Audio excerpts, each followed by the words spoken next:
Hello दोस्तों, आप सभी को गुलाब जामुन जैसी मीठी मीठी नमस्कार। और इसी के साथ आप लोगों का स्वागत है आईपीओ के लव ट्रायंगल में। फाइनली 2 महीनों बाद और 2023 का पहला आईपीओ का सीजन स्टार्ट हो चुका है। और आईपीओ के सीजन स्टार्ट होते ही हमारी आप लोगों से मुलाकात भी होने लगी है अब आईपीओ के लव ट्रायंगल शो में। इस बार नए सीजन में हमने भी कुछ चेंजेस किए हैं आईपीओ के रिव्यू में, वो आपको वीडियो देखने के बाद पता लग ही जाएगा। और जहां पर ये आईपीओ की वीडियो लेट इसलिए आ रही है बिकॉज जहां पर एक दो चीजें अपडेट नहीं हुई थी। वैसे भी हमें अप्लाई तो लास्ट डे पर ही करना होता है, तो सोचा आप लोगों के साथ पूरी ही जानकारी डिस्कस करी जाए, तो हम एक दो दिन रुक जाते हैं। एनीवे, अब हम चलते हैं सीधा हमारे आईपीओ के लव ट्रायंगल शो में। तो हम आज के इस आईपीओ के रिव्यू में कंपनी का पूरा कच्चा चिट्ठा खोलने वाले हैं। कंपनी काम क्या करती है, कंपनी के फाइनेंशियल्स क्या रहने वाले हैं, कंपनी का टाइम टेबल क्या रहेगा पॉजिटिव से लेकर नेगेटिव तक, और उसी के साथ साथ कंपनी किस ऑब्जेक्टिव पर आ रही है और उन ऑब्जेक्टिव्स को पूरा करने के लिए कंपनी किस वैल्यूएशन पर अपना ये आईपीओ ला रही है, और उसी के साथ साथ पीयर कंपैरिजन को भी चेक करेंगे। और एट लास्ट में मेरा पर्सनल और फाइनल डिसीजन इसमें क्या रहने वाला है वो आपको क्लियर एंड कट वर्ड्स में पता लग जाएगा। तो स्टार्टिंग करते हैं सीधा आईपीओ के लव ट्रायंगल शो की। और जो रही थी चेंज की बात, तो वो यही होने वाली है कि हम सबसे पहले हमारा फाइनल डिसीजन आप लोगों के साथ डिस्कस करेंगे कि मेरा क्या इसमें पर्सनल डिसीजन रहने वाला है। क्योंकि बहुत सारे लोग यही देखना चाहते हैं कि हमें तो सिर्फ डिसीजन बता दो, हमें कोई मतलब नहीं है कंपनी काम क्या करती है या नहीं करती है, लेकिन हमें तो बस डिसीजन सुनना है। तो उन लोगों के लिए हम पहले डिसीजन बता दिया करेंगे। लेकिन अगर हमें खुद अपने आप को इंडिपेंडेंट करना है तो हमें हर चीज पता होनी चाहिए, और हम कैसे स्टडी कर सकते हैं वो भी हमें देखना पड़ेगा। तो उसके लिए आपको पूरी की पूरी वीडियो ही देखनी पड़ेगी। अगर मैं अपने इसमें पर्सनल डिसीजन की बात करूं जो सिर्फ एजुकेशन और लर्निंग पर्सपेक्टिव होने वाला है, तो मैं इस कंपनी को बीइंग एंड डिफेंसिव और अग्रेसिव मैं एफटीआई कैटेगरी में अप्लाई नहीं कर रहा हूं। और वो क्यों नहीं कर रहा हूं वो आपको आने वाले पार्ट्स में पता लग जाएगा। अगर मैं रिटेल कैटेगरी में बात करूंगा तो वहां पर भी बीइंग एंड डिफेंसिव मैं इस आईपीओ को इजीली अवॉइड कर सकता हूं। लेकिन जो भी इसमें मेरा फाइनल डिसीजन होगा वो मैं आप लोगों को फाइनल डे पर बता दूंगा। चाहे आपको टेलीग्राम चैनल पर अपडेट करूं, टेलीग्राम चैनल का लिंक भी आपको डिस्क्रिप्शन में मिल जाएगा, जहां से आप सीधा ज्वाइन कर सकते हो। और चाहो तो आप direct market love affair search करके वहां से भी ज्वाइन कर सकते हो। और उसी के साथ साथ अगर मैं अग्रेसिव होकर बात करूं तो वहां पर भी दोनों में मेरा डिसीजन सेम ही रहने वाला है कि इसमें मेरा फाइनल डिसीजन जो भी होगा वो फाइनल डे पर ही पता लगेगा। वो मैं आप लोगों के साथ डिस्कस कर दूंगा, तो घबराने की जरूरत नहीं है। अब अगर हम कंपनी की बेसिक डिटेल्स की बात करते हैं तो सबसे पहले 1964 में ये कंपनी इनकॉर्पोरेट हुई थी। मतलब कि एक अच्छी खासी कंपनी है, एक बहुत पुरानी कंपनी है जिसके पास एक अच्छा खासा एक्सपीरियंस भी है। और ये कंपनी ऑटोमोबाइल कंपोनेंट्स के बिजनेस में इंगेज्ड है। मतलब कि ये कंपनी ऑटोमोबाइल कंपोनेंट्स का काम करती है। और इंडिया में ऐसी कुछ ही कंपनीज हैं जहां पर एक अच्छी कैपेबिलिटी है डेवलप करने की और प्रोवाइड करने की सिस्टम लेवल ट्रांसफर केसेस को, टॉर्क कपलर और उसी के साथ साथ dual clutch automatic transmission solutions के लिए। और इतना ही नहीं, ये लीडिंग प्लेयर भी होने वाली है for supplying transfer case system to automobile OEMs in India. और उसी के साथ साथ लार्जर सप्लायर भी होने वाली है transfer case system to passenger vehicle manufacturing में। और इतना ही नहीं, ये एक ओनली प्लेयर होने वाली है जो मैन्युफैक्चरिंग करती है और एक्सपोर्ट करती है ट्रांसफर केसेस, जो ग्लोबली ट्रांसफर करती है इंडिया से। और उसी के साथ साथ ओनली मैन्युफैक्चरिंग होने वाली है टोरो कपलर्स की इंडिया के अंदर। अगर हम कंपनी के प्रोडक्ट्स की बात करते हैं जो ये मैन्युफैक्चरिंग और सप्लाई करती है, तो उनमें से कुछ प्रोडक्ट्स होने वाले हैं टॉर्क ट्रांसफर सिस्टम, जहां पर 4 व्हील ड्राइव और उसी के साथ साथ all wheel drive products include होने वाले हैं। सेकंड होने वाला है synchroniser systems for manual transmissions and DCT. और थर्ड होने वाला जो हमने ऊपर प्रोडक्ट्स मेंशन किए हैं torque transfer system and synchroniser system, उनके कंपोनेंट्स को तैयार करना in manual transmission, DCT and EV. और इसी के साथ साथ कंपनी ने और भी अपने आप को डेवलप किया है। अगर हम बोलते हैं transmission system for EVs, DCT system, rear wheel drive manual transmission. जहां पर एक पॉइंट नोट करने लायक है, ईवी जो हमारा नेक्स्ट आने वाली चेंज ऑफ जनरेशन लग रही है ऑटोमोबाइल्स में, वहां पर भी ऑटोमेटिकली कंपनी शिफ्ट हो रही है, जो एक पॉजिटिव पॉइंट होने वाला है। और इसी के साथ साथ ये कंपनी दोनों काम करती है, सिस्टम लेवल सॉल्यूशन प्रोवाइडर्स भी रहने वाली है और कंपोनेंट्स के सप्लायर्स भी रहने वाली है to globally OEMs and tier 1 transmission system suppliers में। मतलब कि अगर आप लोग मैकेनिकल इंजीनियर हो तो आप इस चीज को अच्छे तरीके से समझ पा रहे होंगे। अब अगर हम कंपनी के फाइनेंशियल्स की बात करते हैं तो वहां पर काफी कुछ इंटरेस्टिंग देखने को मिल रहा है। तो सबसे पहले अगर हम टोटल असेट्स की बात करते हैं तो 31 मार्च 2020 में 303 करोड़ के, 31 मार्च 2021 में 362 करोड़ के, 31 मार्च 2022 में 405 करोड़ के, और अगर हम 30 सितंबर 2022 में देखते हैं तो वहां पर 430 करोड़ के हमें टोटल सेट देखने को मिल रहे हैं। एक अच्छी ग्रोइंग रेट के साथ इंक्रीज कर रहे हैं जो हमारे लिए पॉजिटिव हो जाता है। इसी के साथ अगर हम टोटल रेवेन्यू की बात करते हैं तो 31 मार्च 2020 में 170 करोड़, 31 मार्च 2021 में 195 करोड़, 31 मार्च 2022 में 242 करोड़ और उसी के साथ 30 सितंबर 2022 में 137 करोड़, जहां पर भी एक अच्छी ग्रोइंग रेट हमें देखने को मिल रही है।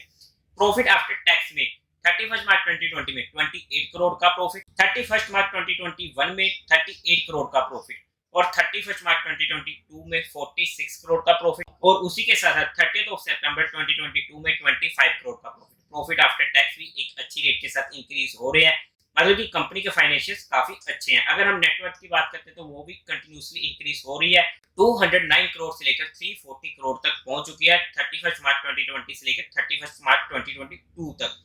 रिजर्व्स एंड सरप्लस की अगर हम बात करें तो वहां पर भी हमें एक अच्छा इजाफा देखने को मिल रहा है, 203 करोड़ से लेकर 326 करोड़ तक पहुंच चुके हैं। अगर हम टोटल बोरोइंग की बात करते हैं जो हमारे लिए इंटरेस्टिंग पॉइंट होने वाला है, 31 मार्च 2020 में थी 50 करोड़ की बोरोइंग, मतलब कि एक अच्छा खासा डेट था, लेकिन उसे कंपनी ने रिड्यूस करते करते 31 मार्च 2022 तक लेके आई थी 0.12 करोड़ की, जिसकी वजह से हमें प्रॉफिट में भी ऑब्वियसली इंक्रीज देखने को मिलेगा, बिकॉज वहां पर इंटरेस्ट जो होता है वो भी कम होने लग जाता है।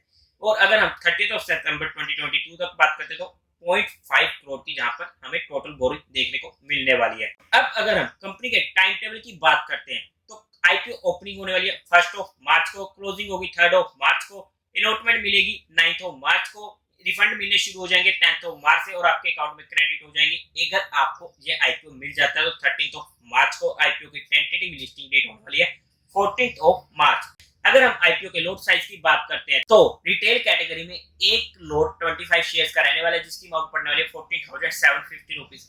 अगर हम एचएनआई कैटेगरी में बात करते हैं तो स्मॉल एचएनआई में 14 लोट्स के लिए हमें अप्लाई करना पड़ेगा, जहां पर शेयर्स की क्वांटिटी हो जाएगी 350 और अमाउंट हो जाएगी 2,06,500 रुपीज की। बिग एचएनआई में 68 लोट हो जाएंगे और शेयर्स हो जाएंगे 1700 और अमाउंट हो जाएगी 10,03,000 रुपीज।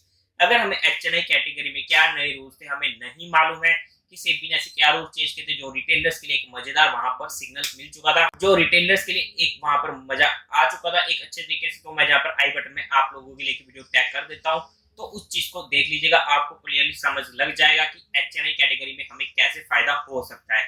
और इसी के साथ साथ अगर हम आईपीओ की कुछ और डिटेल्स की बात करते हैं तो 5 रुपीज पर शेयर का फेस वैल्यू रहने वाला है, प्राइस बैंड होगा 560 से 590 रुपीज का, हमें तो अप्लाई करना है कट ऑफ प्राइस।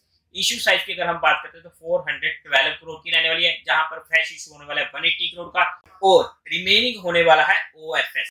अब इस कंपनी के ना ओएफएस के रिगार्डिंग एक इंटरेस्टिंग पॉइंट है, अब वो कैसे, तो सुनिए। अगर आपने इन्फोसिस कंपनी के को फाउंडर नंदन नीलेकनी सर का नाम सुना होगा तो वहां पर उन्होंने पिछले साल इस कंपनी में 8.7% की हिस्सेदारी खरीदी थी, जहां पर उन्हें एक शेयर की वैल्यू अप्रोक्स 125 रुपीज की पड़ी थी।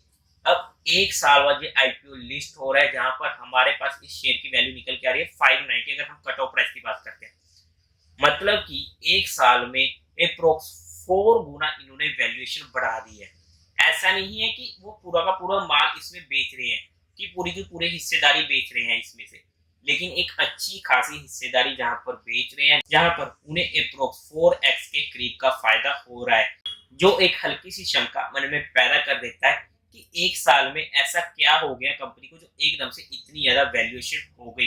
1964 में ये कंपनी इनकॉर्पोरेट हुई थी, तब से लेकर अब तक तो इतना कुछ हुआ नहीं, लेकिन पिछले एक साल में ऐसा क्या हो गया, तो जहां पर एक मन में हल्की सी शंका जरूर आ जाती है, लेकिन शंकाओं को दूर करना ही तो हमारा काम है। लेकिन हम तो चलेंगे वैल्यूएशंस के हिसाब से भी और बाकी अदर फैक्टर्स के हिसाब से भी, इंक्लूड हम सभी फैक्टर्स करेंगे, इसीलिए तो हमें हर चीज को देखना चाहिए। इसलिए हमने आईपीओ का डिसीजन छोड़ दिया, पहले बता दिया कि जिन्होंने नहीं देखनी वो ना देखे, लेकिन अगर आप लोग देख रहे हो तो आपको ये इंटरेस्टिंग पॉइंट पता होना चाहिए। और उसी के साथ साथ अगर हम आगे बात करते हैं तो ये बीएसई एनएसई दोनों पर लिस्ट होने वाला है। और अगर हम कोटा की बात करते हैं तो 75% का कोटा होने वाला है क्वालिफाइड का, एचएनआई का कोटा होने वाला है 15% का और रिटेल कैटेगरी का 10% का। अगर हम कंपनी के प्रमोटर की बात करते हैं तो Jitendra Vaskar Divgi, Hirendra Vaskar Divgi and Divgi holding private limited company के प्रमोटर्स रहने वाले हैं। अब यहाँ पर तो हमने कंपनी की ये डिटेल्स भी डिस्कस कर ली, लेकिन अब कंपनी किस ऑब्जेक्टिव के साथ आ रही है तो वहां पर इनका ऑब्जेक्टिव होने वाला है, इनको फंडिंग कैपिटल एक्सपेंडिचर की रिक्वायरमेंट है, जहां पर इनको इक्विपमेंट्स खरीदने हैं, मशीनरी खरीदनी है अपनी मैन्युफैक्चरिंग फैसिलिटी के लिए, और दूसरा रहने वाला है जनरल कॉर्पोरेट पर्पस। अगर हम कंपनी की वैल्यूएशंस की बात करते हैं तो 2022 के अकॉर्डिंग ईपीएस निकल गए थे 16.76 की, पीई रेशियो निकल गए थे 35.20 की और रिटर्न ऑन नेटवर्थ निकल गए थे 13.57 की। अगर हम पिछले 3 सालों का एवरेज डाटा लेके चलते तो ईपीएस निकल गए थे 14.93 की, पीई रेशियो निकल गए थे 39.52 की और रिटर्न ऑन नेटवर्थ निकल गए थे 13.30 की। अगर हम वैल्यूएशन वाइज देखते हैं तो ये कंपनी अपना आईपीओ सस्ता नहीं ला रही है, इसी वजह से जहां पर हमारा डिसीजन पेंडिंग मोड में चला गया है। अब हमें क्वालिफाइड और एचएनआई कैटेगरी का हमें देखना पड़ेगा किस तरीके से वो इस आईपीओ में फंडिंग देते हैं, उसके बाद हम इसमें कोई फाइनल डिसीजन बनाएंगे। और इसी के साथ साथ अब अगर हम पीयर कंपैरिजन में देखें तो सबसे पहले एंड्योरेंस टेक्नोलॉजीज लिमिटेड जिसका ईपीएस निकल गया था 32.75 का, पीई रेशियो निकल गया था अप्रॉक्स 45 की और रिटर्न ऑन नेटवर्थ निकल गया था 11.75 की। दूसरे नंबर पर आ जाता है सुंदरम फास्टनर्स जिसका ईपीएस निकल गया था 21.74 का, पी रेशियो निकल गया था 41 के करीब की, रिटर्न ऑन नेटवर्थ निकल गया था 17.5 की। और थर्ड नंबर पे आ जाता है बोश जिसकी ईपीएस निकल गया था 413 की, पी रेशियो निकल गया था अप्रॉक्स 41 का और रिटर्न ऑन नेटवर्थ निकल गया था 11.4 की। फोर्थ नंबर पे आ जाता है सोना बीएलडब्ल्यू जिसकी ईपीएस निकल गया था 6.22 की, पी रेशियो निकल गया था 83 की और रिटर्न ऑन नेटवर्थ निकल गया था 18.07 की। और एट लास्ट में आ जाता है जेडएफ कमर्शियल व्हीकल्स जिसकी ईपीएस निकल गया था 75 के करीब की, पी रेशियो निकल गया था अप्रॉक्स 127 का और रिटर्न ऑन नेटवर्थ निकल गया था 6.7 की। अब जहां पर तो मैंने आप लोगों के साथ ए टू जेड कंपनी के बारे में डिस्कस कर दिया है हर डिटेल, और आप लोगों के साथ फाइनल डिसीजन भी शेयर हो चुका है। लेकिन अगर आप लोग आईपीओ अप्लाई करते हो और आपको कभी आईपीओ नहीं मिलता तो इसका मतलब आप शायद कोई गलती कर रहे हो। तो मैं आप लोगों को आई बटन में जहाँ पर एक लिंक टैग कर देता हूँ कि अब हर किसी को मिलेगा आईपीओ। वो कैसे मिलेगा कि आप कोई गलती तो नहीं कर रहे हो, अगर वो गलती आप लोग कर रहे हो तो आप उस गलती को ना दोहराओ, तभी हो सकता है कभी भी नहीं मिलता तो वहां पर पूरे चांसेस है कि हम वहां पर कोई गलती कर रहे हैं। तो एक और उस वीडियो को देख लीजिएगा तो आपको भी पता लग जाएगा कि आप कोई गलती कर रहे हो या नहीं कर रहे हो। लेकिन हमें आईपीओ अप्लाई करने के लिए चाहिए होता है डीमेट अकाउंट, और डिस्क्रिप्शन में आपको इंडिया के बेस्ट ब्रोकर्स के डीमेट ओपनिंग अकाउंट लिंक्स मिल जाएंगे। अगर आप अपना अकाउंट वहां से खुलवाते हो या फैमिली मेंबर का भी खुलवाते हो तो आप हमसे कांटेक्ट कर सकते हो, जहां पर आपके अकाउंट की कंफर्मेशन होने के बाद आपको प्राइवेट टेलीग्राम चैनल से जोड़ दिया जाएगा, जहां पर आप लोगों के साथ एडिशनल इंफॉर्मेशन शेयर की जाती है वो जो आपके फायदे में आ सकती है एजुकेशन और लर्निंग पर्सपेक्टिव। तो देवी और सज्जनों, उम्मीद है आप लोगों को ये वीडियो अच्छी लगी होगी, तो इस वीडियो को लाइक कीजिएगा, शेयर कीजिएगा और साथ ही चैनल को सब्सक्राइब कीजिएगा। Thank you very much.